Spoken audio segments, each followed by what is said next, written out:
What's up, Bills Mafia, Blue Mafia, Bills fans, lovers everywhere united? We are back. It's week 10 in the NFL. The Bills have the lowly 1-6 Jags, but it's the NFL. You never know.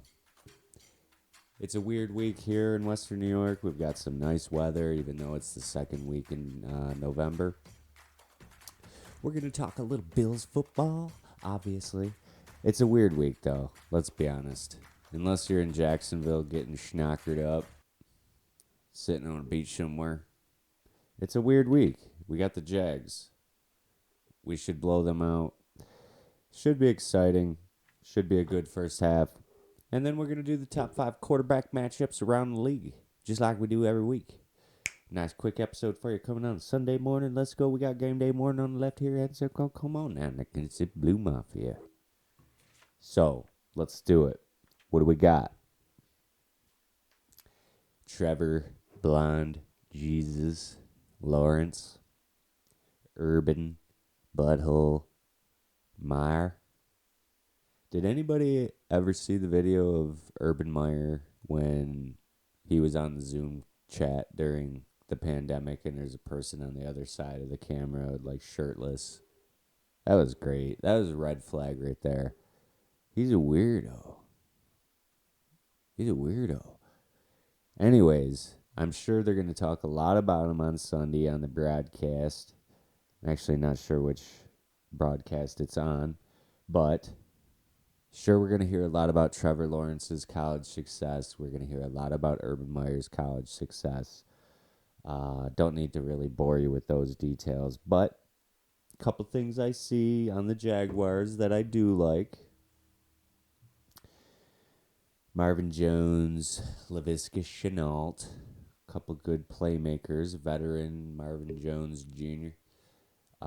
Just to answer my friend Maddie a couple weeks ago, it's not him that did the front flip into the end zone for the Bengals. That was, I looked it up, but not Marvin Jones Jr., even though Marvin Jones Jr. has been in the league for a very long time, and it was Jerome Simpson that did the front flip for the Bengals. We're going to talk a little bit about the Bengals in the second part here. Might have a Joe Burrow sighting, but running back there for Jaguars, Travis Etienne, they unfortunately took a risk in drafting a running back and got the bad juju of having him immediately have a Liz Frank foot injury. Disappointing.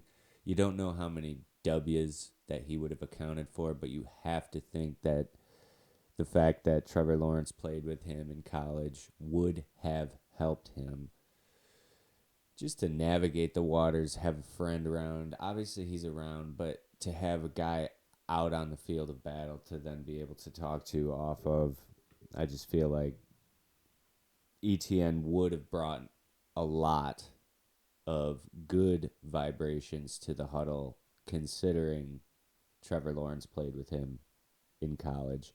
But he was obviously injured in the preseason, out for the entire season. Unfortunate.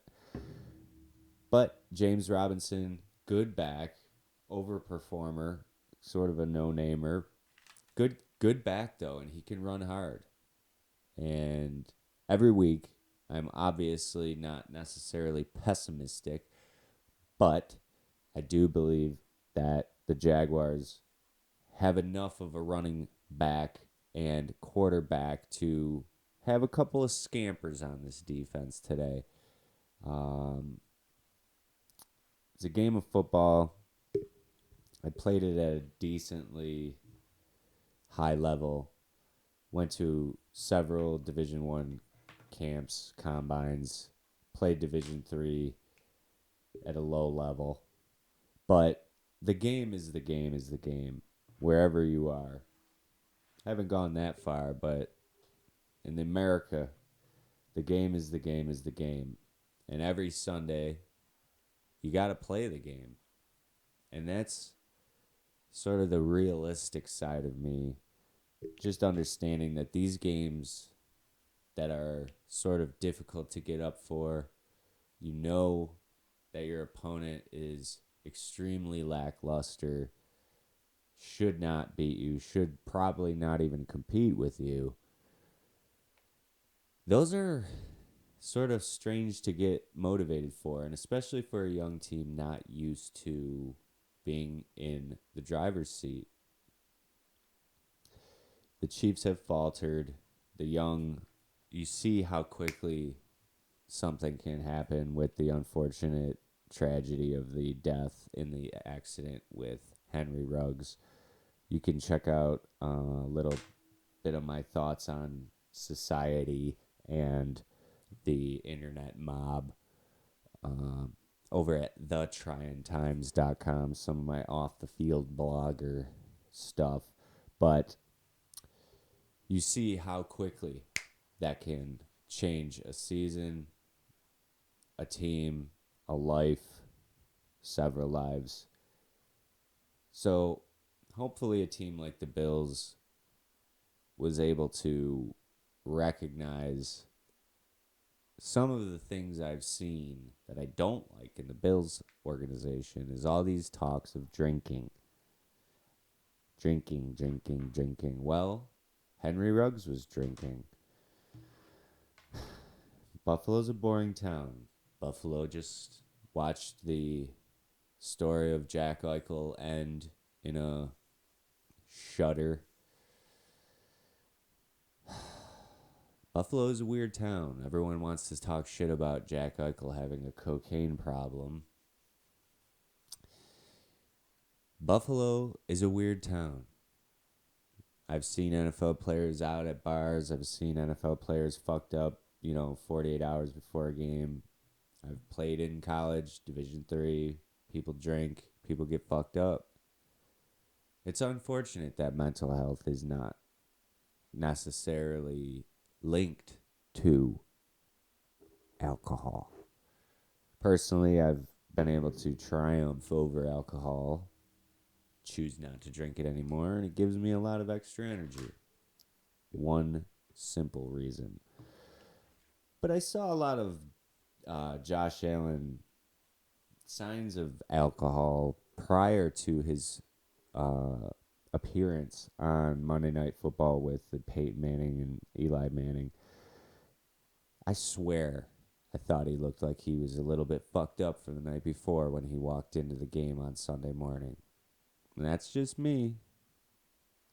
What do I know? But man, I swear he looked like he was out the night before, and he looked like he was hitting that hangover at like 12:40 right before game time, and you can't smash beer on the field. Just want to be careful because a big guy like that, guys can drink until they can't, and every man can drink until he can't. No matter how big, how tall, how strong, no man can conquer alcohol. On the other side of the other side of the foot, whatever you want to call, Jordan Poyer, I've talked on Twitter and pods, has relinquished himself of alcohol and is now allegedly feeling a lot better, doing a lot more work in the community, and his performance on the field shows. Now you have different ages, different positions, but both spiritual warriors, crazy, crazy warriors. It doesn't take long for a bad decision to become a life-altering decision. And hopefully the Bills understand that, because right now, just to set expectations, they have not won anything yet.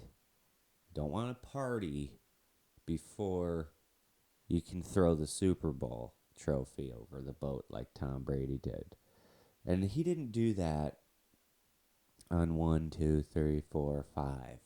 He did it after he left a team and went and won one in another city at age like 50.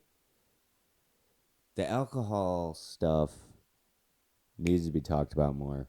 It just fucks you up. It's fun. It's cool. It's awesome. Feels great. Until the next morning, until the next decade, until the next court date. So be aware, young players out there. Just a matter of time until you get in trouble. So on that note, we're going to kick it over. Obviously, the Bills should win this weekend. It's really a matter of a winning mindset and staying the course right now. And Josh Allen is a young man, and he's made mistakes, I'm sure, while, he's obviously not in the public eye, intermingling relationships. Just things become more complicated. And you hope that guys like Jordan Poyer and Micah Hyde continue to rein in these young guys. And the thing is Diggs doesn't seem like he's that type. He seems like he's keeps his body pretty clean. But all this talk of Josh Allen pounding beer and him and Mahomes pounding beer at Manning's camp, golf outing, don't make it a habit, Josh. Let's keep it together. Keep it tight. That's about it. Let's kick it over to the top 5 quarterback matchups of the week. As we got a quick Sunday episode, we got to get this up. We saved an hour, so we're back here. Kurt Warner's on the telly. We're going to switch it over now. Talking quarterbacks. Every week I do the top 5 quarterback matchups with implications. Dennis Reynolds made the word implications famous. But every week it's 5 duels between quarterbacks that have huge implications for the regular season and also the postseason. So, who do we have?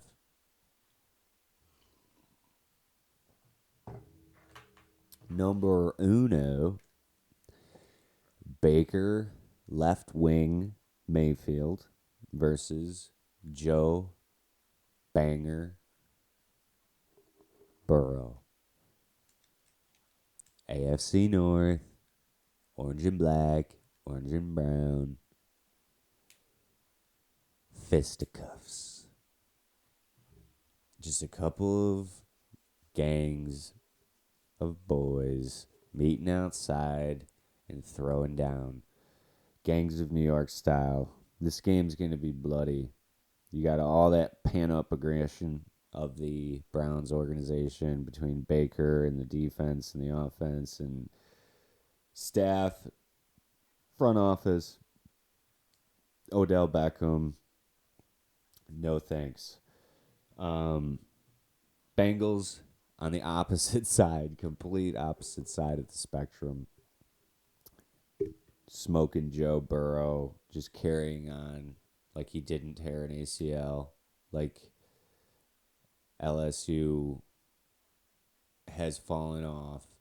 Joe Burrow blows knee, gets his wide receiver, just starts balling, gets his throat jabbed up in one of the early weeks. No big deal. Smoking Joe's there. Baker is on the backside of getting close to losing some respect. He's very close to losing any respect he's earned in his own locker room and around the NFL. If he puts up 300 and wins, he can maybe extend that plank that he's walking a couple more weeks, but you know that this is going to have repercussions on his contract. It's pretty much already done. Who knows where he ends up, but he'll probably, or possibly, I should say, end up maybe like a Chase Daniel type.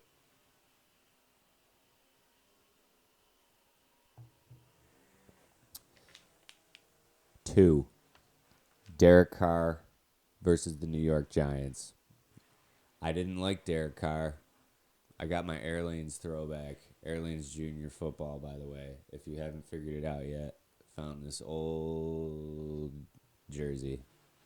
Airlanes, baby. Reebok.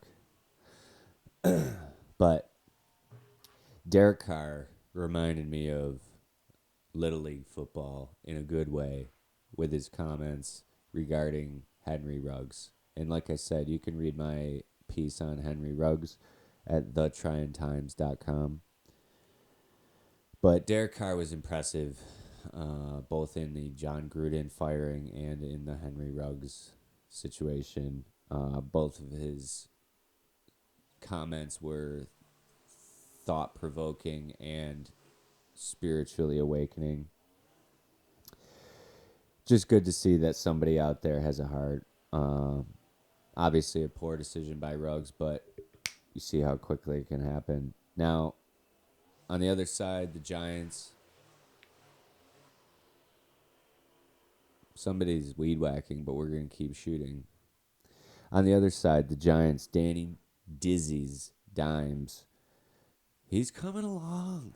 Imagine if the Giants just had Odell Beckham. What if Odell Beckham went back to Danny Dimes? They've got about 6 receivers. Now, Nate Geary said, and a lot of people said, Odell Beckham's not a diva.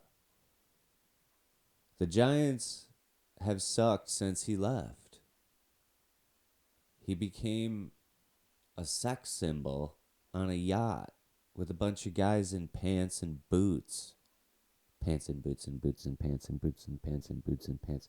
Anytime Odell comes up, I'm just going to talk boots and pants and boots and pants and boots and pants. Danny Dimes, though, I like him. He's got a bad haircut, weird shaped skull, but he's a warrior. That one's going to be interesting. Can the Raiders come out to the East Coast and win? Weather will probably be a little bit chilly. Can they overcome this adversity? Man, ever since the Raiders moved, weird karma. That big black toilet bowl stadium of theirs. Go look at the stadium. It looks like a big black porcelain toilet bowl. Patriots, Panthers. Old Super Bowl. One of my favorite Super Bowls. Jake Delhomme had a gutsy performance in the Super Bowl versus Tom Brady.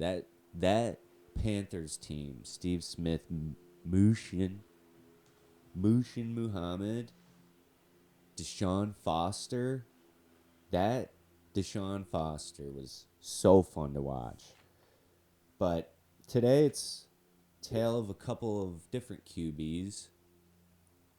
Sammy Darnold, who has lost his best player. Probably the reason why he went there. Little security blanket. Christian McCaffrey's out. Chuba Hubbard, disappointing. He's lost his step. He was really explosive in college. Maybe he boozed in college. But now, this is why the Bills must stay engaged. The Patriots are onto a new frontier without Tom Brady, without Stephon Gilmore. They are in a new rotation. They could be 7-1 right now. The Patriots are legit. And I said this about the Titans before the year. Nobody talked about them. Now, obviously, Derrick Henry's hurt. I don't know how anyone thought Derrick Henry wasn't going to get hurt. It's physics. His feet are going to be little nubs by the time the season's over if you keep running him as much as they did. Get a backup. Now they have Adrian Peterson. Weird. These guys aren't meant to live forever.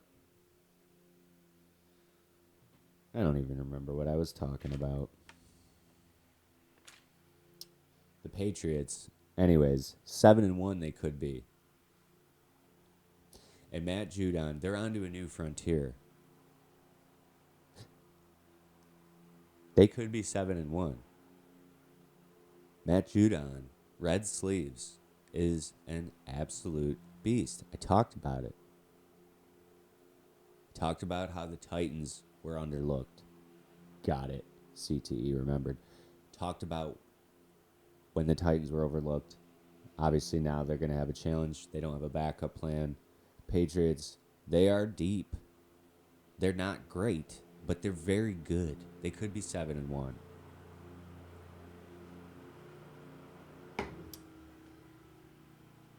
Mac Jones isn't that great, but he's fucking good. And he's swaggy. And they have good athletes on the outside. Nobody great. Nobody selfish. 2 tight ends. Good O-line. Good defense. The Patriots are good.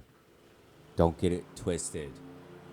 We could go 15-2 and lose to the Patriots in the playoffs. Love it. So now, once again, sorry about the guy outside lawn mowing. It's okay though.